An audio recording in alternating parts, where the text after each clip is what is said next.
ಗುರುಭ್ಯೋ ನಮಃ ಹರಿ ಓಂ. ನನ್ನೆಲ್ಲ ಪ್ರೀತಿಯ ವೀಕ್ಷಕರಿಗೆ ಭಕ್ತಿಪೂರ್ವಕ ನಮಸ್ಕಾರಗಳು. ಎಲ್ಲರೂ ಕ್ಷೇಮವಾಗಿದ್ದೀರಾ ಅಂತೇಳಿ ಭಾವಿಸುತ್ತೇನೆ. ಇಂದಿನ ಸಂಚಿಕೆಯಲ್ಲಿ ನಾನು ನಿಮಗೆ ಕುಂಭರಾಶಿಯವರ ಈ ವರ್ಷದ ಭವಿಷ್ಯ ಅಂದರೆ ಫಲವನ್ನು ತಿಳಿಸ್ಕೊಡ್ತೇನೆ ಅಂಥೇಳಿ. ತುಂಬ ಜನಕ್ಕೆ ಆಲ್ರೆಡಿ ಒಂದು ಗೊಂದಲವಿರುತ್ತೆ, ಒಂದು ಮನಸ್ಸಿಗೆ ಏನೋ ಒಂಥರ ಬೇಜಾರು, ಸ್ವಲ್ಪ ಮಟ್ಟಿಗೆ ಸಮಾಧಾನ. ಆಲ್ರೆಡಿ ಭಗವಂತನ ಅಂದರೆ ಪ್ರಮುಖವಾಗಿ ಶನೇಶ್ವರನ ಗ್ರಹಾಚಾರ 7.5 2 ಟರ್ಮ್ ಅಂದರೆ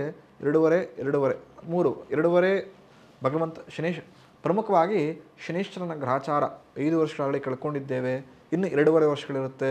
ಆ 2.5 ವರ್ಷ ಹೇಗಿರುತ್ತೆ? ಶುಭದಾಯಕವಾಗಿರುತ್ತಾ? ಭಗವಂತ 5 ವರ್ಷ ಕೊಟ್ಟಂತಹ ಕಷ್ಟಗಳಿಗೋಸ್ಕರ ಒಳ್ಳೆ ಫಲವನ್ನು ಈ 2.5 ವರ್ಷ ಕೊಡ್ಬೋದಾ, ಅಥವಾ ಭಗವಂತ ಈ 2.5 ವರ್ಷ ಇನ್ನು ಯಥೇಚ್ಛವಾಗಿ ನಮ್ಮನ್ನು ಪರೀಕ್ಷೆ ಮಾಡ್ಬೋದಾ ಅಂತ ಕುಂಭರಾಶಿಯವರಿಗೆ ಒಂದಷ್ಟು ಕನ್ಫ್ಯೂಸ್ ಇರುತ್ತೆ, ಒಂದಷ್ಟು ಗೊಂದಲವಿರುತ್ತೆ ಅಂತ. ಈ ವರ್ಷ ಕುಂಭರಾಶಿಯವರಿಗೆ ಮಿಶ್ರ ಫಲ ಅಂತ. ಒಂದಷ್ಟು ವಿಚಾರದಲ್ಲಿ ಲಾಭ ಆದರೂ ಕೂಡ ಮನಸ್ಸಿಗೇನೋ ಗೊಂದಲ, ಸಂಪೂರ್ಣ ಕಿರಿಕಿರಿ ಸಹಿತ ಶತ್ರುಗಳ ಕಾಟ ಅಂಥೇಳಿ. ಪ್ರಮುಖವಾಗಿ ಕುಂಭರಾಶಿಯವರಿಗೆ ಈ ವರ್ಷ ಮಾಡತಕ್ಕಂಥ ವ್ಯಾಪಾರ, ವ್ಯವಹಾರ, ಉದ್ಯೋಗದಲ್ಲಿ ಮಿಶ್ರ ಫಲ ಅಂತ ಹೇಳ್ಬೋದು. ಅಂದರೆ ಅರ್ಧಕ್ಕರ್ಧ ಲಾಭ, ಅರ್ಧಕ್ಕರ್ಧ ನಷ್ಟವಿರುತ್ತೆ ಅಂಥೇಳಿ. ಹಾಗಾಗಿ ಮಾಡ್ತಕ್ಕಂಥ ವ್ಯಾಪಾರ, ವ್ಯವಹಾರ, ಉದ್ಯೋಗದಲ್ಲಿ ಸ್ವಲ್ಪ ಜಾಗೃತವಾಗಿ ಮಾಡೋದು ತುಂಬ ಉತ್ತಮ. ಇಲ್ಲ ಅಂದರೆ ಗೊತ್ತಿಲ್ಲೋ ಲಾಭದಾಯಕ ತುಂಬ ಕಮ್ಮಿ ಆಗ್ತಾ ಬರ್ತಿರುತ್ತೆ ಅಂತ. ವಿದ್ಯಾರ್ಥಿಗಳಿಗೆ ಸಕಾಲ, ಪ್ರಮುಖವಾಗಿ ಕ್ರೀಡಾಕ್ಷೇತ್ರದಲ್ಲಿ ಯಾರಿದ್ದಾರೆ ಅಥವಾ ಕಲಾಕ್ಷೇತ್ರದಲ್ಲಿ ಯಾರಿದ್ದೀರಾ, ಅಥವಾ ಉತ್ತಮ ಒಳ್ಳೆ ಫೋಟೋಗ್ರಾಫರ್ ಆಗಬೇಕು ಅಂತ ಅಂದ್ಕೊಂಡಿದ್ದೀರಾ, ಅಥವಾ ಉತ್ತಮ ಈವೆಂಟ್ ಮ್ಯಾನೇಜ್ಮೆಂಟ್ನ ಈ ವರ್ಷ ನಾನು ನಡೆಸಬೇಕು, ಆ ವಿಚಾರದಲ್ಲಿ ಒಳ್ಳೆ ಸಾಧನೆ ಮಾಡಬೇಕು, ಹಣವನ್ನು ಸಂಪಾದನೆ ಮಾಡಬೇಕು, ಕೀರ್ತಿನ ಸಂಪಾದನೆ ಮಾಡಬೇಕು ಅಂತ ಏನಾರ ಕುಂಭರಾಶಿಯವರು ಅಂದ್ಕೊಂಡಿದ್ರೆ ಲಾಭ ಜಾಸ್ತಿ ಅಪೇಕ್ಷೆ ಮಾಡ್ಬೋದು. ಆ ವಿಚಾರದಲ್ಲಿ ಸ್ವಲ್ಪ ಶ್ರಮಪಟ್ಟು ಕೆಲಸವನ್ನು ಮಾಡಿ ಸಹಿತವಾಗಿ ಒಂದಷ್ಟು ವಿಚಾರದಲ್ಲಿ ಗಮನವನ್ನು ಹರಿಸಿ ಲಾಭ ಜಾಸ್ತಿ ಸಿಗ್ತಾ ಹೋಗ್ತಿರುತ್ತೆ ಅಂತೇಳಿ. ಈ ವರ್ಷ ಮನಸ್ಸಲ್ಲಿ ನೀವೇನೇ ಒಳ್ಳೆ ಕೆಲಸ ಅಂದ್ಕೊಂಡ್ರೂ ಕೂಡ ಅದನ್ನು ಮಾಡೋಕ್ಕೆ ಒಂದು ಮಾರ್ಗ ಭಗವಂತ ಖಂಡಿತ ಕರುಣಿಸ್ಕೊಡ್ತಾನೆ. ಅದನ್ನು ನೀವು ಯಾವ ರೀತಿ ಯುಟಿಲೈಸೇಷನ್ ಮಾಡ್ಕೊಳ್ತೀರಾ ಅದರ ಮೇಲೆ ಆ ಕೆಲಸ ಮುಕ್ತಾಯವಾಗುತ್ತೋ ಅಥವಾ ಅರ್ಧಕ್ಕೆ ನಿಂತ್ಕೊಳ್ಳುತ್ತೋ ಅಂತೇಳಿ ಗೊತ್ತಾಗೋದು ಅಂತ. ಅಂದರೆ ತುಂಬ ಜನಕ್ಕೆ ಏನಾಗ್ಬಿಡುತ್ತೆ ಅಂದರೆ ಭಗವಂತನೇ ಒಂದು ಮಾರ್ಗವನ್ನು ಕೊಡ್ತಾನೆ, ಈ ಮಾರ್ಗದಲ್ಲಿ ಸನ್ಮಾರ್ಗ ಇದೆಯಪ್ಪ ಹೋಗಪ್ಪ ಅಂತ. ಅರ್ಧ ದಾರಿವರೆಗೂ ಹೋಗಿ ಇದೇನು ಗುರಿ ಮುಟ್ಟೋ ಸಮಯದಲ್ಲೇ ಗೊತ್ತಿಲ್ಲದೋ ತುಂಬ ತಡವಾಗ್ತಾ ಇದೆ, ಲಾಭ ಸಿಗುತ್ತೋ ಇಲ್ವೋ, ಇಷ್ಟು ದಿನ ಲಾಭವನ್ನೇ ನೋಡಿಲ್ಲ, ಅಥವಾ ಈ ಮಾರ್ಗ ತುಂಬ ಕಠಿಣವಾಗಿದೆ, ಯಾರೋ ಹೇಳಿದ್ರು ಈ ಮಾರ್ಗ ಸರಿ ಇಲ್ಲ, ಬೇರೆ ಮಾರ್ಗದಲ್ಲಿ ಹೋದರೆ ಬೇಗ ರೀಚ್ ಆಗಿಬಿಡ್ಬೋದು ಅಂತ ಹೋಗಿದ ಅರ್ಧ ಭಾಗ ಅಥವಾ ಮುಕ್ಕಾಲು ಭಾಗದ ಪ್ರಯಾಣವನ್ನು ಮೊಟಕಾಕಿ ಮತ್ತೆ ರಿಟರ್ನ್ ಬಂದುಬಿಡ್ತೀರಾ. ಗೊತ್ತಿಲ್ಲದೋ ಅದಷ್ಟು ಕೂಡ ಎಡವಟ್ಟಾಗತ್ತೆ. ಸ್ವಲ್ಪ ವಿಚಾರಗಳಲ್ಲಿ ಮನಸ್ಸನ್ನು ಧೈರ್ಯವಾಗಿ ಗಟ್ಟಿಯಾಗಿ ಮಾಡಿಕೊಂಡು ಸಾಗೋ ಮಾರ್ಗ ಇನ್ನೇನು ಬಂದುಬಿಟ್ಟಿದ್ದೇನೆ, ಫುಲ್ ಮುಗಿಸೇ ಬಿಡೋಣ, ಲಾಭವೋ ನಷ್ಟವೋ ನೋಡೋಣ ಅಂತ ಮುನ್ನುಗ್ಗಿ ಖಂಡಿತ ಲಾಭ ಜಾಸ್ತಿ ನೋಡತಕ್ಕಂಥದ್ದು ಅಂತೇಳಿ. ಈ ವರ್ಷ ನಿಮಗೆ ಒಳ್ಳೆ ಧನ ಆಗಮನವಾಗತ್ತೆ. ಪ್ರಮುಖವಾಗಿ ನಿಮ್ಮ ಪಿತ್ರಾರ್ಜಿತ ಆಸ್ತಿಗಳಾಗಿರ್ಬೋದು, ಅಥವಾ ಒಂದಷ್ಟು ಕೋರ್ಟು ಕಚೇರಿ ವ್ಯಾಜ್ಯಗಳ ಯಾವುದು ಆಸ್ತಿಗಳು ಸಿಗಾಕೊಂಡ್ಬಿಟ್ಟಿದೆ ಅಷ್ಟು ಕೂಡ ನಿವಾರಣೆ ಆಗುತ್ತೆ. ಒಂದಷ್ಟು ಪಿತ್ರಾರ್ಜಿತ, ಒಂದಷ್ಟು ನಿಮ್ಮ ಸ್ವಇಚ್ಛೆಯಿಂದ ಮಾಡತಕ್ಕಂಥ ಆಸ್ತಿಗಳಲ್ಲಿ ಲಾಭ ಜಾಸ್ತಿ ಆಗತಕ್ಕಂಥದ್ದು. ನಿಮ್ಮ ಕುಟುಂಬದಲ್ಲಿ ಒಳ್ಳೆ ಉತ್ತಮ ಬಾಂಡಿಂಗ್ ಜಾಸ್ತಿ ಆಗ್ತಾ ಹೋಗ್ತಿರುತ್ತೆ. ತಿಳಿದಿರಲಿ, ಕೌಟುಂಬಿಕ ಜಗಳ ಕೂಡ ಜಾಸ್ತಿ ಆಗುತ್ತೆ, ಅದು ದಾಯಾದಿಗಳ ನಡುವೆ. ಅಂದರೆ ಕುಟುಂಬ ಅಂದರೆ ನಿಮ್ಮ ಮನೇಲಿ ಎಷ್ಟು ಜನ ವಾಸ ಮಾಡ್ತಿದ್ರು ಅವ್ರು ಒಳ್ಳೆ ಬಾಂಡಿಂಗ್ ಚೆನ್ನಾಗಾಗುತ್ತೆ. ಕುಂಭರಾಶಿಯವರಿಗೆ ಒಳ್ಳೆ ಅಭಿವೃದ್ಧಿ ನೋಡ್ತೀರಾ, ಸಂತೋಷದ ವಾತಾವರಣ, ನೆಮ್ಮದಿ ವಾತಾವರಣ ನೋಡ್ತಾ ಇರ್ತೀರ. ಆದರೆ ನಿಮ್ಮ ಜೊತೆ ಹಿಂದೆ ಮುಂದೆ ಇರತಕ್ಕಂಥ ದಾಯಾದಿಗಳು, ಕುಟುಂಬದ ದೂರದ ಸಂಬಂಧಿಗಳು ಅಥವಾ ಕುಟುಂಬಸ್ಥರಿಂದ ಒಂದಷ್ಟು ಸಮಸ್ಯೆನ ಅನುಭವಿಸ್ಬೇಕಾಗತ್ತೆ. ವೈರತ್ವ ಜಾಸ್ತಿ ಆಗುತ್ತೆ. ಒಬ್ಬರ ಮುಖವನ್ನು ಒಬ್ಬರು ನೋಡ್ಕೊಳ್ಳೋಕ್ಕೆ ಆಗಲ್ಲ, ಅಷ್ಟು ವೈರತ್ವ ಜಾಸ್ತಿ ಆಗ್ತಾನೆ ಹೋಗ್ತಿರುತ್ತೆ. ಸ್ವಲ್ಪ ಅದರ ಮೇಲೆ ಗಮನ ಹರಿಸತಕ್ಕಂಥದ್ದು ಅಂತೇಳಿ. ಈ ವರ್ಷ ನೀವು ಮಾಡತಕ್ಕಂಥ ಅಷ್ಟೂ ಕೆಲಸದಲ್ಲಿ ಯಶಸ್ಸು ಸಿಗುತ್ತೆ. ಆದರೆ ಇವತ್ತು ಸಿಗೋ ಯಶಸ್ಸು ಗೊತ್ತಿಲ್ಲ ನಾಳೆ ಅಥವಾ ಮುಂದಿನ ವಾರ ಈ ಥರ ಪೋಸ್ಟ್ಪೋನ್ ಆಗ್ತಾ ಇರುತ್ತೆ. ಅದಕ್ಕೆ ಮಾನಸಿಕವಾಗಿ ಮೊದಲೇ ಸಿದ್ಧರಾಗಿ ಏನೋ ಯಾವುದೋ ಒಂದು ವಿಚಾರದ ಪ್ರಯತ್ನ ಪಟ್ಟು ಅದು ಕೆಲಸ ಆಗದೆ 1 ತಿಂಗಳು 2 ತಿಂಗಳು ಪೋಸ್ಟ್ಪೋನ್ ಆಗಿದ ತಕ್ಷಣ ಅಯ್ಯೋ ಈ ಕೆಲಸವೇ 2 ತಿಂಗಳು ಒದ್ದಾಡಿದ್ರು ಇಷ್ಟೇ ಶ್ರಮಪಟ್ಟರೆ ಕೆಲಸ ಆಗ್ತಾ ಇಲ್ಲ, ಕೆಲಸವನ್ನೇ ನಿಲ್ಲಿಸ್ಬೋಣ, ಬೇರೆ ಕೆಲಸ ಮಾಡೋಣ ಅಂಥೇಳಿ ನಿಮ್ಮ ಶ್ರಮವನ್ನು ಇನ್ವೆಸ್ಟ್ ಮಾಡತಕ್ಕಂಥ ಅಮೌಂಟನ್ನು ವ್ಯರ್ಥ ಮಾಡ್ಕೊಳ್ಬೇಡಿ. ಸ್ವಲ್ಪ ಪರವಾಗಿಲ್ಲ, ಲಾಭ ಸಿಗಲಿಲ್ಲ ಅಂದರೆ ಪರವಾಗಿಲ್ಲ, 2 ತಿಂಗಳೇ ತಡೆದಿದ್ದೇನೆ, ಇನ್ನೂ ಒಂದು ತಿಂಗಳು ತಡೆದ್ಬೋಣ ಅಂತ ಸ್ವಲ್ಪ ಕೆಲಸ ಜಾಸ್ತಿ ಮಾಡಿ ಖಂಡಿತವಾಗಿ 2 ತಿಂಗಳೇನು ಶ್ರಮವನ್ನು ಪಟ್ಟಿರ್ತೀರ, ಇನ್ನು 3-4 ತಿಂಗಳಲ್ಲಿ ಆ ಶ್ರಮದ 1 ಡಬಲನ್ನು ನೀವು ತೆಗೆದುಕೊಂಡಿರ್ತೀರಾ ಅಂಥೇಳಿ. ಈ ವರ್ಷ ಆರೋಗ್ಯದಲ್ಲಿ ಸ್ವಲ್ಪ ಸುಧಾರಣೆ ಆಗುತ್ತೆ, ಆರೋಗ್ಯ ವೃದ್ಧಿ ಆಗುತ್ತೆ. ಪ್ರಮುಖವಾಗಿ ಈ ಇಂದಿನ 5 ವರ್ಷ ಯಾರು ಆರೋಗ್ಯ ಸಮಸ್ಯೆಯನ್ನು ಎದುರಿಸಿದ್ರಿ ಸ್ವಲ್ಪ ಪರವಾಗಿಲ್ಲಪ್ಪ, ಅಷ್ಟು ವರ್ಷ ಸಫರ್ ಪಟ್ಟಿರೋದ್ರಿಂದ ಈಗ ಸ್ವಲ್ಪ ಆರಾಮ್ಸಾಗಿದ್ದೀನಿ ಅಂಥೇಳಿ ನಿಮಗೆ ನೀವೇ ಮನಸ್ಸಿಗೆ ಒಂಥರ ಧೈರ್ಯ ಬರುತ್ತೆ. ಮನಸ್ಸಿಗೆ ಏನೋ ಸ್ವಲ್ಪ ನೆಮ್ಮದಿ ಸಿಗ್ತಾ ಹೋಗ್ತಿರುತ್ತೆ ಅಂತೇಳಿ. ಈ ವರ್ಷ ನೀವು ಆಡತಕ್ಕಂಥ ಮಾತುಗಳಿಂದನೇ ನಿಮ್ಮ ತೇಜೋವಧೆಯಾಗತ್ತೆ. ಸ್ವಲ್ಪ ಗಮನದಲ್ಲಿಟ್ಟುಕೊಂಡು ಮಾತುಗಳನ್ನು ಆಡಬೇಕು ಅಂತ. ಅಂದರೆ ನಿಮ್ಮ ಹೆಸರಿಗೆ, ನಿಮ್ಮ ಕೀರ್ತಿಗೆ ಗೊತ್ತಿಲ್ಲದು ನೀವೇ ನಿಮ್ಮ ಮಾತುಗಳಿಂದ ಕಪ್ಪು ಚುಕ್ಕಿಯನ್ನು ತಂದುಕೊಂಡು ಬಿಡ್ತೀರಾ. ಒಂದಷ್ಟು ಗಂಡಾಂತರದಲ್ಲಿ ನೀವೇ ಸಿಕ್ಕಾಕೊಂಡ್ಬಿಡ್ತೀರಾ ಅಂತ ಕುಂಭರಾಶಿಯವರು. ಹಾಗಾಗಿ ಆಡ್ತಕ್ಕಂಥ ಮಾತುಗಳಲ್ಲಿ ಹಿಡಿತವಿರಲಿ. ಯಾವ ವ್ಯಕ್ತಿಯೊಂದಿಗೆ ವ್ಯವಹಾರ ಮಾಡ್ತಿರ್ತೀರೋ, ಅದು ಕುಟುಂಬದಲ್ಲೇ ಆಗಿರ್ಬೋದು, ಪಾರ್ಟ್ನರ್ಶಿಪ್ ಬಿಸ್ನೆಸ್ಸಲ್ಲಿ ಆಗಿರ್ಬೋದು, ಅಥವಾ ಹೊರ ವ್ಯಕ್ತಿ ಜೊತೆ ನೀವು ವ್ಯಾಪಾರ ವ್ಯವಹಾರ ಮಾಡ್ತಿದ್ರೆ ಆ ವ್ಯಾಪಾರ ವ್ಯವಹಾರದಲ್ಲಿ ಸ್ವಲ್ಪ ಮಾತಿನ ಹಿಡಿತವಿರಲಿ. ಇಲ್ಲಾಂದರೆ ಸಂಬಂಧವನ್ನು, ಸ್ವಲ್ಪ ಫ್ರೆಂಡ್ಶಿಪ್ಪನ್ನು, ಅಥವಾ ಆ ಬರತಕ್ಕಂಥ ಅಮೌಂಟನ್ನು ಕಳ್ಕೊಳ್ಬೇಕಾಗತ್ತೆ ಅಂತೇಳಿ. ಈ ವರ್ಷ ಮನಸ್ಸಿಗೆ ಏನೋ ಒಂಥರ ಚಿಂತೆ, ಏನನ್ನ ಕಳ್ಕೊಂಬಿಟ್ಟೆ ಅನ್ನೋ ಮನಸ್ಥಿತಿಗೆ ಬಂದುಬಿಡ್ತೀರಾ. ಆ ವಿಚಾರದಲ್ಲಿ ಸ್ವಲ್ಪ ಜಾಗೃತವಾಗಿರಿ. ಇಲ್ಲಾಂದರೆ ಗೊತ್ತಿಲ್ಲದೋ ಇಡೀ ವರ್ಷ ಮನಸ್ಸು ಗೊಂದಲಮಯವಾಗಿರುತ್ತೆ ಅಂತೇಳಿ. ಅದೇ ರೀತಿ ಈ ವರ್ಷ ಮನಸ್ಸಿಗೆ ಸ್ವಲ್ಪ ವೈರಾಗ್ಯ ಉಂಟಾಗ್ತಾ ಹೋಗ್ತಿರುತ್ತೆ. ಇಷ್ಟೆಲ್ಲ ಕಷ್ಟಪಟ್ಟೆಪ್ಪ, ಆದರೂ ಲಾಭ ಆಗ್ತಾಯಿಲ್ಲ, ಜನಗಳ ವಿರೋಧ, ನನ್ನನ್ನೇ ತಪ್ಪಿತಸ್ಥ ಅಂತ ಹೇಳ್ತಾರೆ. ಮನೆಯಲ್ಲ ಸ್ವಲ್ಪ ಶುಭ ಆಗಿದ್ರು ಕೂಡ ದಾಯಾದಿಗಳು, ಸಂಬಂಧಿಗಳು ಕಿರಿಕಿರಿ ಮಾಡ್ತಾ ಇದ್ದಾರೆ. ಈ ಕಡೆ ವ್ಯಾಪಾರ ವ್ಯವಹಾರ ಮಾಡಿದ್ರೆ ಅಷ್ಟು ಲಾಭ ಆಗ್ತಾಯಿಲ್ಲ, ಏನೂ ಸಾಕಾಗ್ಬಿಟ್ಟಿದೆ, ಬೇಡವೇ ಬೇಡ ಈ ಮನುಷ್ಯ ಜನ್ಮ ಅಂಥೇಳಿ ಒಂದಷ್ಟು ತಲೆಗೆ ಆಲೋಚನೆಗಳು, ನಿರ್ಧಾರ ಬರ್ತಾ ಇರುತ್ತೆ. ಕುಂಭರಾಶಿಯವರ ಕಂದಾಯದ ವಿಚಾರಕ್ಕೆ ಬಂದರೆ, ಕುಂಭರಾಶಿಯಲ್ಲಿ ಧನಿಷ್ಠ ನಕ್ಷತ್ರದ 3 ಮತ್ತು 4ನೇ ಪಾದ ಆಗಿರ್ಬೋದು, ಶತಭಿಷ ನಕ್ಷತ್ರದ ಅಷ್ಟು 4 ಪಾದಗಳು, ಪೂರ್ವ ನಕ್ಷತ್ರದ 1, 2, 3 ಪಾದಗಳು ಕುಂಭರಾಶಿಯಲ್ಲಿ ಬರತಕ್ಕಂಥದ್ದು ಅಂತ. ಮೊದಲನೇದಾಗಿ ಧನಿಷ್ಠ ನಕ್ಷತ್ರದವ್ರಿಗೆ ಮೊದಲ 4 ತಿಂಗಳು ಒಳ್ಳೆ ಫಲವನ್ನು ಅಪೇಕ್ಷೆ ಮಾಡ್ಬೋದು ಅಂತ. ಅಂದರೆ ನೀವೇನು ಅಂದ್ಕೊಂಡಿರ್ತೀರ ಎಲ್ಲ ವಿಚಾರದಲ್ಲೂ ಒಳ್ಳೆ ಸಂಪಾದನೆ, ಕೀರ್ತಿ, ಆಯಸ್ಸು, ಆರೋಗ್ಯ ಎಲ್ಲವೂ ವೃದ್ಧಿ ಆಗ್ತಾ ಬರ್ತಿರುತ್ತೆ. ನಂತರ 4 ತಿಂಗಳು ಗೊತ್ತಿಲ್ಲದೋ ಸಮಸ್ಯೆ ಸುಡಿಯಲ್ಲಿ ಸಿಗಾಕೊಂಡ್ಬಿಟ್ಟಿರ್ತೀರ. ಸ್ವಲ್ಪ ಜಾಗೃತವಾಗಿರಿ. ತದನಂತರ ಬರತಕ್ಕಂಥ 4 ತಿಂಗಳು ಪರವಾಗಿಲ್ಲಪ್ಪ, ಸುಧಾರಿಸ್ಕೊಳ್ತಾ ಇದ್ದೀನಿ ಅಂತ ಮನಸ್ಸಿಗೆ ಅನಿಸುತ್ತೆ. ಹಾಗಾಗಿ ಈ ಧನಿಷ್ಠ ನಕ್ಷತ್ರದವರಿಗೆ ಮೊದಲ 4 ತಿಂಗಳು, ಕೊನೆಯ 4 ತಿಂಗಳು ಸ್ವಲ್ಪ ಆರಾಮ್ಸೆ ಅನಿಸಿದ್ರೆ, ಮಧ್ಯದ 4 ತಿಂಗಳು ಸ್ವಲ್ಪ ಕಷ್ಟದ ಸಮಯ. ಅದನ್ನು ಬ್ಯಾಲೆನ್ಸ್ ಮಾಡಿಕೊಂಡ್ರೆ ತುಂಬ ಸೂಕ್ತ ಅಂತ. ಇನ್ನು ಈ ಶತಭಿಷ ನಕ್ಷತ್ರದವ್ರಿಗೆ ಮೊದಲ 4 ತಿಂಗಳು ಏನಪ್ಪ, ಏನೂ ಆಗ್ತಾನೇ ಇಲ್ವಲ್ಲ, ಲಾಭನೇ ಇಲ್ವಲ್ಲ ಅಂತ ಮನಸ್ಸಿಗೆ ಅನಿಸ್ತಾ ಇರುತ್ತೆ. ಏನೋ ಸಂಪಾದನೆ ಆಗ್ತಿದೆ, ಅದೇ ರೀತಿ ಖರ್ಚಾಗಿ ಮುಂದೆ ಹೋಗ್ತಾ ಇದೆ ಅಂತ ಅನ್ನಿಸ್ತಿರುತ್ತೆ. ನಂತರ ಬರ್ತಕ್ಕಂಥ 8 ತಿಂಗಳು ಪರವಾಗಿಲ್ಲವಪ್ಪ, ಲಾಭದಾಯಕವಾಗಿದೆ, ಒಳ್ಳೆಯ ಕೀರ್ತಿ, ಲಾಭ, ಯಶಸ್ಸು ಸಿಕ್ತು, ಮನಸ್ಸಿಗೇನೋ ಸಮಾಧಾನ ಅಂತ ಅನಿಸುತ್ತೆ. ಹಾಗಾಗಿ ಶತಭಿಷ ನಕ್ಷತ್ರವ್ರಿಗೆ ಮೊದಲ 4 ತಿಂಗಳು ಸ್ವಲ್ಪ ಸಮಸ್ಯೆ ಆದರೆ, ಮುಂದೆ ಬರತಕ್ಕಂಥ 8 ತಿಂಗಳು ಆರಾಮದಾಯಕವಾಗಿರುತ್ತೆ ಅಂತ. ಇನ್ನು ಪೂರ್ವ ನಕ್ಷತ್ರದ 1, 2, 3 ಅಂದರೆ 3 ಪಾದಗಳು ನಿಮಗೆ ಕುಂಭರಾಶಿಯಲ್ಲಿ ಬರತಕ್ಕಂಥದ್ದು.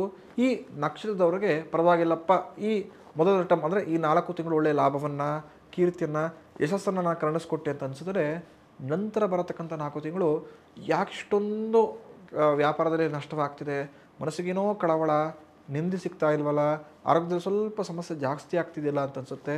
ಕೊನೆಯ 4 ತಿಂಗಳು ಇರೋದ್ರಲ್ಲಿ ಪರವಾಗಿಲ್ಲಪ್ಪ, ಸ್ವಲ್ಪ ಸುಧಾರಿಸ್ಕೊಂಡೆ ಅಂತ ಅನಿಸುತ್ತೆ. ಹಾಗಾಗಿ ಈ ಪೂರ್ವಭಾದ ನಕ್ಷತ್ರದವರಿಗೆ ಮೊದಲ 4 ತಿಂಗಳು, ಕೊನೆಯ 4 ತಿಂಗಳು ಸ್ವಲ್ಪ ಪರವಾಗಿಲ್ಲ ಅಂತ, ಮಧ್ಯಭಾಗದಲ್ಲಿ ಕೊಂಚ ಮಟ್ಟಿಗೆ ಕಷ್ಟವಿರುತ್ತೆ ಅಂತ. ಮನಸ್ಸಿಗೆ ಏನೋ ಒಂಥರ ವೈರಾಗ್ಯ ಉಂಟಾಗುತ್ತೆ. ಇಷ್ಟೆಲ್ಲ ಕಷ್ಟಪಟ್ಟರು ಕೂಡ ಲಾಭ ಆಗ್ತಾ ಇಲ್ಲ, ಮನುಷ್ಯ ಜನ್ಮವೇ ಸಾಕಪ್ಪ, ಯಾರ ಸಭಾಸವೂ ಬೇಡ, ಹೋಗಲ್ಲಿ ಒಬ್ಬರೇ ಹೋಗಿ ಮರೆಯಾಗಿ ಹೊಸ ಜೀವನವನ್ನು ಪ್ರಾರಂಭಿಸೋಣ, ಅಥವಾ ನನಗೆ ಯಾರು ಪರಿಚಯ ಇರ್ತಾರೋ ವ್ಯಕ್ತಿ ಅವರ ಸಭಾಸವೂ ಬೇಡ, ದೂರವಾಗಿ ಬದುಕೋಣ ಅಂತ ಮನಸ್ಸಿಗೆಲ್ಲ ಕೆಟ್ಟ ಆಲೋಚನೆ, ಒಂದಷ್ಟು ಕೆಟ್ಟ ಭಾವನೆಗಳು ಈ ವರ್ಷ ಬರುತ್ತೆ ಕುಂಭರಾಶಿಯವರಿಗೆ.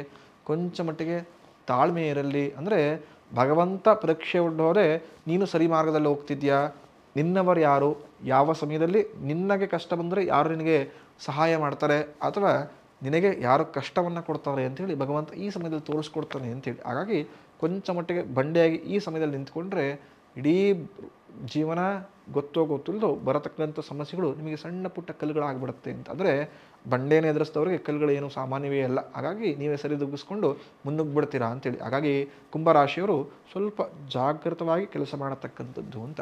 ಈ ವರ್ಷ ಗೊತ್ತಿಲ್ಲದೋ ಅನ್ನೆಸೆಸರಿ ಖರ್ಚುಗಳು ಜಾಸ್ತಿ ಮಾಡ್ಕೊಳ್ತೀರಾ.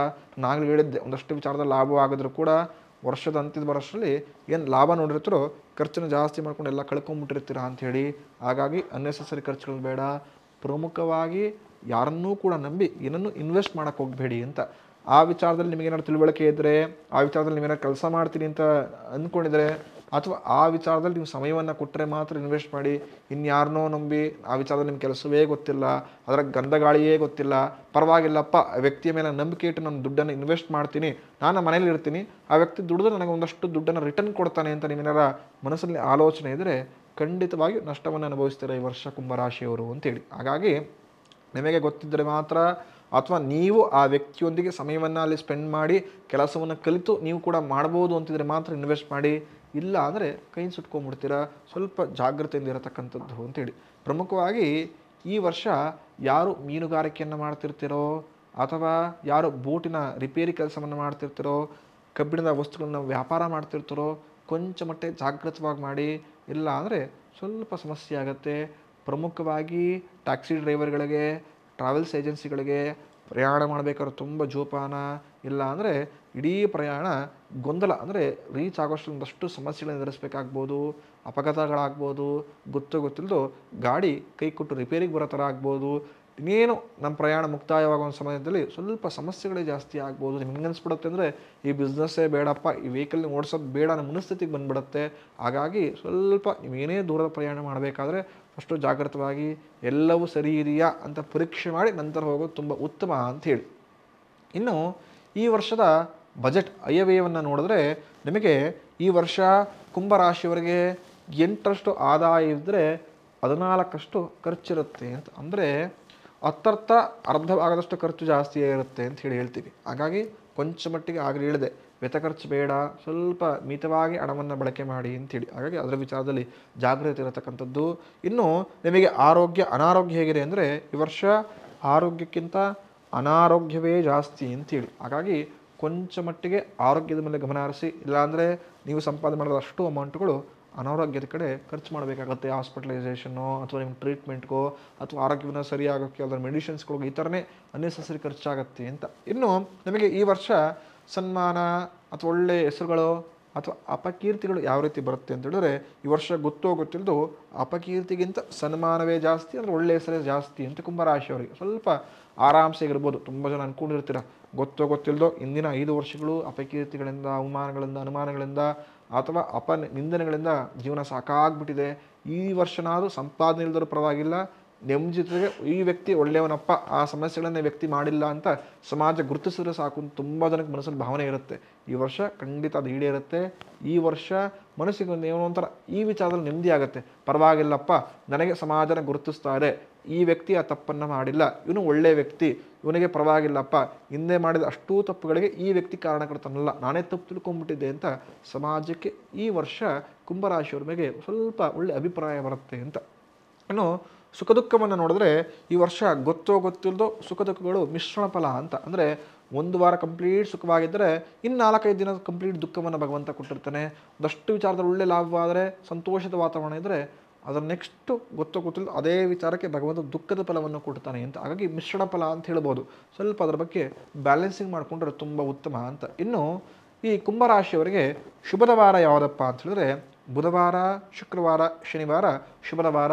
ಈ ವಾರಗಳಲ್ಲಿ ಒಳ್ಳೆ ಕೆಲಸವನ್ನು ಮಾಡಿದರೆ ಖಂಡಿತವಾಗಿ ಲಾಭವನ್ನು ಜಾಸ್ತಿಯೇ ನೋಡತಕ್ಕಂಥದ್ದು ಅಂತ. ಇನ್ನು ಶುಭ ಸಂಖ್ಯೆ ಯಾವುದು ಕುಂಭರಾಶಿಯವರಿಗೆ ಅಂತ ಹೇಳಿದ್ರೆ 4, 5, 6, 8 ಶುಭ ಸಂಖ್ಯೆಗಳು ಅಂತ ಹೇಳ್ತೀವಿ. ಈ ನಂಬರ್ಲಿ ವೆಹಿಕಲ್ಗೆ ನಂಬರ್ಗಳು ಇಟ್ಕೊಳ್ಳೋದಾಗಿರ್ಬೋದು, ಫೋನ್ ನಂಬರ್ಗಳಾಗಿರ್ಬೋದು, ಅಥವಾ ನ್ಯೂರಾಲಜಿ ಪ್ರಕಾರ ಈ ನಂಬರನ್ನು ನೀವು ಬಳಸ್ಕೊಂಡು ಏನೇ ವ್ಯಾಪಾರ ವ್ಯವಹಾರಕ್ಕೆ ಅಥವಾ ಸಂಬಂಧಪಟ್ಟಿದ ಏನೇ ಮಾಡಿದ್ರೂ ಕೂಡ ಲಾಭ ಜಾಸ್ತಿ ನೋಡತಕ್ಕಂಥದ್ದು ಅಂತ. ಇನ್ನು ಶುಭ ದಿಕ್ಕು ಯಾವುದಪ್ಪ ಕುಂಭರಾಶಿಯವರಿಗೆ ಪಶ್ಚಿಮ, ಅಂದರೆ ವೆಸ್ಟ್ ದಿಕ್ಕು ಹೇಳ್ತೀವಿ ಶುಭ ದಿಕ್ಕು ಅಂತ. ಈ ದಿಕ್ಕಿನ ಕಡೆಗೆ ನೀವು ಕೂಡ ಡೋರ್ ಫೇಸ್ಗಳನ್ನ ಇಟ್ಕೊಳ್ಳೋದು. ತುಂಬ ಜನಕ್ಕೊಂದು ತಪ್ಪಾವಣೆ ಇರುತ್ತೆ, ಸೂರ್ಯ ಅಂದರೆ ಪೂರ್ವ ಈಸ್ಟಿಗೆ ಹೋದರೆ ನನಗೆ ಒಳ್ಳೆ ಲಾಭವಾಗತ್ತೆ ಅಂತ. ಎಲ್ಲ ರಾಶಿಯವರಿಗೂ ಪೂರ್ವವೇ ಶುಭ ದಿಕ್ಕಂತಲ್ಲ, ಎಲ್ಲ ರಾಶಿಯವರಿಗೂ ಉತ್ತರವೇ ಶುಭ ದಿಕ್ಕಂತಲ್ಲ. ಇಂತಿಂಥ ರಾಶಿಯವರಿಗೆ ಇಂತಿಂಥ ದಿಕ್ಕಿಗೆ ಹೋಗಬೇಕು ಅಂತ ತುಂಬ ಜನ ಅಂದ್ಕೊಂಡಿರ್ತೀರ. ಪ್ರಮುಖವಾಗಿ ಈ ಕುಂಭರಾಶಿಯವ್ರ ಸಮಸ್ಯೆ ಏನು ಅಂತ ಹೇಳಿದ್ರೆ, ಯಾವ್ದಾರ ಬಾಡಿಗೆ ಅಥವಾ ಭೋಗ್ಯ ಮನೆಗೆ ಹೋಗಬೇಕಾದ್ರೆ ಅಥವಾ ಒಂದು ವ್ಯಾಪಾರ ಸ್ಥಳಕ್ಕೆ ಹೋಗ್ಬೇಕಾದ್ರೆ, ಸರ್ ಎಲ್ಲರೂ ಹೇಳ್ತಾರೆ ಪೂರ್ವ ಸೂರ್ಯ ಉದಯ ಆಗೋದಿಕ್ಕು, ನಂಗೆ ಒಳ್ಳೇದು ಉದಯ ಆಗಿಬಿಡುತ್ತೆ, ನನ್ನ ಜೀವನ ನಂಗೆ ಒಳ್ಳೇದಾಗ್ಬಿಡುತ್ತೆ, ನಾನು ಪೂರ್ವ ಕೊಟ್ಟೋಗ್ಬಿಡ್ತೀನಿ ಅಂತ ಹೋಗ್ತಾರೆ. ಒಂದು 6 ತಿಂಗಳು ವರ್ಷ ಆಗಿದ ತಕ್ಷಣ ಸಮಸ್ಯೆ ಜಾಸ್ತಿ ಆಗ್ತಾ ಹೋಗುತ್ತೆ. ಸಾಲದ ಸುಳಿಯಲ್ಲಿ ಸಿಗಾಕೋತಾರೆ, ಮನೇಲಿ ನೆಮ್ಮದಿ ಇರೋದಿಲ್ಲ, ವ್ಯಾಪಾರ ಸ್ಥಳದಲ್ಲಿ ಸಂಪೂರ್ಣ ಕಿರಿಕಿರಿ ಇರುತ್ತೆ. ಅವಾಗ ಬಂದು ಎಲ್ಲರ ಜ್ಯೋತಿಷಿಗಳನ್ನು ಕೇಳ್ತಾರೆ, ನಾನು ಪೂರ್ವಕ್ಕೆ ಹೋಗಿದ್ದೇನೆ, ಯಾಕೋ ಅಭಿವೃದ್ಧಿ ಆಗ್ತಾ ಇಲ್ಲ, ಎಲ್ಲರೂ ಹೇಳಿದ್ರು ಪೂರ್ವಕ್ಕೆ ಹೋದರೆ ಅಭಿವೃದ್ಧಿ ಆಗುತ್ತೆ, ನನಗೆ ಆಗ್ತಿಲ್ವಲ್ಲ, ಏನು ಸಮಸ್ಯೆ ಅಂತ ಹೇಳಿದಾಗ ಕುಂಭರಾಶಿಯವರು ಯಾವುದೇ ಕಾರಣ ಪೂರ್ವ ದಿಕ್ಕಿಗೆ ಹೋಗಬೇಡಿ, ನೀವು ಪಶ್ಚಿಮ ದಿಕ್ಕಿನ ಕಡೆ ಬನ್ನಿ, ಲಾಭ ಜಾಸ್ತಿನೇ ನೋಡ್ತಕ್ಕಂಥದ್ದು ಅಂತ. ಇನ್ನು ಕಂದಾಯದ ವಿಚಾರಕ್ಕೆ ಬಂದರೆ ಧನಿಷ್ಠ ನಕ್ಷತ್ರದ 3 ಮತ್ತು 4ನೇ ಪಾದ ನಿಮಗೆ ಕುಂಭರಾಶಿಲಿ ಬರತಕ್ಕಂಥದ್ದು. ಶತಭಿಷ ನಕ್ಷತ್ರದ ಅಷ್ಟೂ 4 ಪಾದಗಳು ಕುಂಭರಾಶಿಲಿ ಬರತಕ್ಕಂಥದ್ದು. ಪೂರ್ವ ನಕ್ಷತ್ರದ 1 ಮತ್ತು 2ನೇ ಪಾದ ಕುಂಭರಾಶಿ ಬರತಕ್ಕಂಥದ್ದು ಅಂತ. ಇನ್ನು ಇವರ ಆಯವ್ಯಯ ಅಂದರೆ 4 ತಿಂಗಳು 3 ಭಾಗವಾಗಿ ಡಿವೈಡ್ ಮಾಡ್ಕೊಳ್ತೀವಿ. ಈ ಸಮಯದಲ್ಲಿ ಇವರ ಆರೋಗ್ಯ ಹೇಗಿರುತ್ತೆ, ಹಣಕಾಸು ಹೇಗಿರುತ್ತೆ ಅಂತ ನೋಡಿದ್ರೆ ಪ್ರಮುಖವಾಗಿ ಧನಿಷ್ಠಾ ನಕ್ಷತ್ರದವರಿಗೆ ಮೊದಲ 4 ತಿಂಗಳು ಒಳ್ಳೆಯ ಶ್ರೇಯಸ್ಸನ್ನು, ಕೀರ್ತಿನ ಸಂಪಾದನೆ ಮಾಡ್ಕೊಳ್ತೀರಾ. ಗೊತ್ತಿಲ್ಲೋ ಮುಂದಿನ 8 ತಿಂಗಳು ಅಷ್ಟೇ ಸಮಸ್ಯೆಯನ್ನು, ಅಷ್ಟೇ ನಷ್ಟವನ್ನು ನೋಡ್ತೀರಾ ಅಂಥೇಳಿ. ಹಾಗಾಗಿ ಮೊದಲ 4 ತಿಂಗಳು ಏನು ಸಂಪಾದನೆಯನ್ನು ಮಾಡ್ಕೊಳ್ತೀರಾ, 8 ತಿಂಗಳು ಅದನ್ನು ಬ್ಯಾಲೆನ್ಸಿಂಗ್ ಹೇಗೆ ಮಾಡ್ಕೊಳ್ಬೋದು ಅಂತ ಧನಿಷ್ಠಾ ನಕ್ಷತ್ರದವರು ನೋಡತಕ್ಕಂಥದ್ದು. ಇನ್ನು ಶತಭಿಷ ನಕ್ಷತ್ರದವರಿಗೆ ಗೊತ್ತಿಲ್ಲದೋ ಮೊದಲ 4 ತಿಂಗಳು ಇರೋದನ್ನು ಬ್ಯಾಲೆನ್ಸ್ ಮಾಡ್ಕೊಂಡ್ಬಿಡ್ತಾರೆ. ಈ ಕಡೆ ಲಾಭವೂ ಇಲ್ಲ, ನಷ್ಟವೂ ಇಲ್ಲ, ಏನೋ ಜೀವನ ಸಾಕ್ತಾ ಇದೆಯಲ್ಲಪ್ಪ, ಹಿಂಗೆ ಹಿಡಿದ್ಬಿಡುತ್ತೆ, ಇಡೀ ವರ್ಷ ಲಾಭವನ್ನೇ ನೋಡೋದಿಲ್ವಾ, ಎಷ್ಟು ಶ್ರಮಪಟ್ಟು ಕೆಲಸ ಮಾಡಿದ್ರು ಕೂಡ ನಂಗೆ ಲಾಭ ಸಿಗಲ್ವಾ ಅಂತ ಮನಸ್ಸಿಗೆ ಒಂದು ಅಳುಕಾಗ್ಬಿಡುತ್ತೆ. 4 ತಿಂಗಳ ನಂತರ ಮುಂದಿನ 4 ತಿಂಗಳು ಒಳ್ಳೆ ಕೀರ್ತಿ, ಲಾಭ, ಒಳ್ಳೆ ಯಶಸ್ಸು. ಅಂದರೆ ಈ 4 ತಿಂಗಳು 10 ರೂಪಾಯಿ ಸಂಪಾದನೆ ಆಗಿದ್ರೆ ಮುಂದಿನ 4 ತಿಂಗಳು 100-200 ರೂಪಾಯಿ ಸಂಪಾದನೆ ಆಗಿಬಿಡುತ್ತೆ. ಮನಸ್ಸಿಗೆ ಏನೋ ಸಂತೋಷ, ಇಷ್ಟೆಲ್ಲ ಸಂಪಾದನೆ ಆಗೋಯ್ತಲ್ಲ, ಒಂದು ದೊಡ್ಡ ಕಮಿಟ್ಮೆಂಟಿಗೆ ಬಂದ್ಬೋಣ. ಇನ್ನು ವರ್ಷದ ಕೊನೆಯ 4 ತಿಂಗಳಲ್ವಾ, 4 ತಿಂಗಳೇ ಬ್ಯಾಲೆನ್ಸ್ ಮಾಡಿದಾಗ ಇನ್ನು ಆ 4 ತಿಂಗಳನ್ನು ತುಂಬ ಚೆನ್ನಾಗಿ ನಾನು ಬ್ಯಾಲೆನ್ಸ್ ಮಾಡಿಬಿಡ್ತೀನಿ ಅಂತ ಒಂದು ಧೈರ್ಯದಿಂದ ಮುನ್ನುಗ್ಗಿದರೆ ಖಂಡಿತವಾಗಿ ಕೊನೆಯ 4 ತಿಂಗಳು ಯಾವುದೇ ರೀತಿಯ ವ್ಯಾಪಾರ, ವ್ಯವಹಾರ, ಉದ್ಯೋಗದಲ್ಲಿ ಲಾಭ ಯಥೇಚ್ಛವಾಗಿ ಸಿಗೋದಿಲ್ಲ. ಶತಭಿಷ ನಕ್ಷತ್ರದವ್ರಿಗೆ ಲಾಭ ಕಮ್ಮಿ ಆಗುತ್ತೆ, ಕಮಿಟ್ಮೆಂಟಲ್ಲಿ ಸಿಗಾಕೊಂಡ್ಬಿಡ್ತೀರಾ. ಸ್ವಲ್ಪ ಮಟ್ಟಿಗೆ ಜಾಗೃತವಾಗಿ ಬ್ಯಾಲೆನ್ಸ್ ಮಾಡ್ಕೊಳ್ಳಿ. ಮಧ್ಯದ 4 ತಿಂಗಳು ಮಾತ್ರವೇ ನಿಮಗೆ ಲಾಭ, ಕೀರ್ತಿ, ಯಶಸ್ಸು, ಸಂಪಾದನೆ ಆ ವಿಚಾರನ ತೆಗೆದುಕೊಂಡು ಹಿಂದೆ ಮುಂದೆ ಸ್ವಲ್ಪ ಬ್ಯಾಲೆನ್ಸ್ ಮಾಡಿಕೊಂಡ್ರೆ ನಿಮಗೆ ಆರಾಮಾಗಿರ್ಬೋದು. ಇಲ್ಲ ಅಂದರೆ ಸಾಲದ ಸುಳಿಯಲ್ಲಿ ಸಿಗಾಕೊಂಡ್ಬಿಡ್ತೀರಾ ಅಂತೇಳಿ. ನಂತರ ಉತ್ತರ ಭಾದ ನಕ್ಷತ್ರದ ಮೊದಲು ಮತ್ತು 2ನೇ ಪಾದ ಮಾತ್ರ ನಿಮಗೆ ಕುಂಭರಾಶಿಯಲ್ಲಿ ಬರತಕ್ಕಂಥದ್ದು. ಆ ನಕ್ಷತ್ರದವರೆಗೆ ಮೊದಲ 4 ತಿಂಗಳು ಒಳ್ಳೆ ಕೀರ್ತಿ, ಲಾಭ, ಯಶಸ್ಸನ್ನು, ಅಂದರೆ ಒಂದು 6% ಒಳ್ಳೆ ಲಾಭವನ್ನು ನೋಡಿದ್ರೆ ಕೊನೆಯ 4 ತಿಂಗಳು ಅದರಲ್ಲಿ ಕಾಲಭಾಗದಷ್ಟು ನೋಡೋದಿಲ್ಲ ಅಂತ. ಹಾಗಾಗಿ ಉತ್ತರ ಭಾದ ನಕ್ಷತ್ರದವರು ಸ್ವಲ್ಪ ಜಾಗೃತವಾಗಿರಿ. ಮೊದಲ 4 ತಿಂಗಳು ಏನು ಸಂಪಾದನೆಯನ್ನು ಮಾಡ್ತೀರಾ, ನಿಮಗೇನು ಕಮಿಟ್ಮೆಂಟ್ಗಳಿದೆ ಅದನ್ನು ಕೊನೆಯ 4 ತಿಂಗಳನ್ನು ತೀರಿಸ್ಕೊಳ್ಳಿ ಅಂತ. ಈ ರಾಶಿಯವರಿಗೆ ತುಂಬ ಒತ್ತಿಡಿದೆ, ಕಮಿಟ್ಮೆಂಟ್ಗಳಿರುತ್ತೆ ಅಂತ. ಅಂದರೆ ಶನೈಶ್ವರ 7.5 ಆದಾಗ ಪ್ರತಿಯೊಬ್ಬರಿಗೂ ವ್ಯಕ್ತಿಗಳು ಕೂಡ ಸಾಲವನ್ನು ಮಾಡಿಸ್ತಾರೆ ಪ್ರಮುಖವಾಗಿ. ಯಾಕಂದರೆ ಒಬ್ಬ ವ್ಯಕ್ತಿ ಸಾಲಭಾರಕ್ಕೆ ಸಿಗಾಕೊಂಡ್ರೆ ಕಮಿಟ್ಮೆಂಟ್ ಜಾಸ್ತಿ ಆಗುತ್ತೆ, ಅಭಿವೃದ್ಧಿ ಕಡೆ ದುಡಿತಾ ಹೋಗ್ತಿರ್ತಾರೆ ಅಂತ. ಒಂದು ಸಲ ಗೊತ್ತಿಲ್ಲದೋ ಆದಾಯ ಕಮ್ಮಿಯಾಗಿ ಸ್ವಲ್ಪ ಫಿನಾನ್ಷಿಯಲ್ ಲಾಕ್ ಆದಾಗ ಮುಂದಿನ ತಿಂಗಳು ಹೇಗಪ್ಪ ಅಂತ ಕ್ವಶನ್ ಮಾರ್ಕ್ ಬರುತ್ತೆ ಅಂತ. ಹಾಗಾಗಿ ಆ ಥರ ಕ್ವಶನ್ ಮಾರ್ಕ್ಗಳು ಈ ರಾಶಿಯವ್ರಿಗೆ ಬರಬಾರ್ದು ಅಂಥೇಳಿ ಯಾವ ತಿಂಗಳಲ್ಲಿ ನಿಮಗೆ ಸಂಪಾದನೆ ಆಗುತ್ತೋ ಮುಂದಿನ ತಿಂಗಳಲ್ಲಿ ಅದನ್ನು ಬ್ಯಾಲೆನ್ಸಿಂಗ್ ಆಗಿ ಮಾಡ್ಕೊಳ್ಳಿ. ಖಂಡಿತವಾಗಿಯೂ ಈ ವರ್ಷ ಸ್ವಲ್ಪ ಲಾಭದಾಯಕವಾಗಿರುತ್ತೆ ಅಂತ.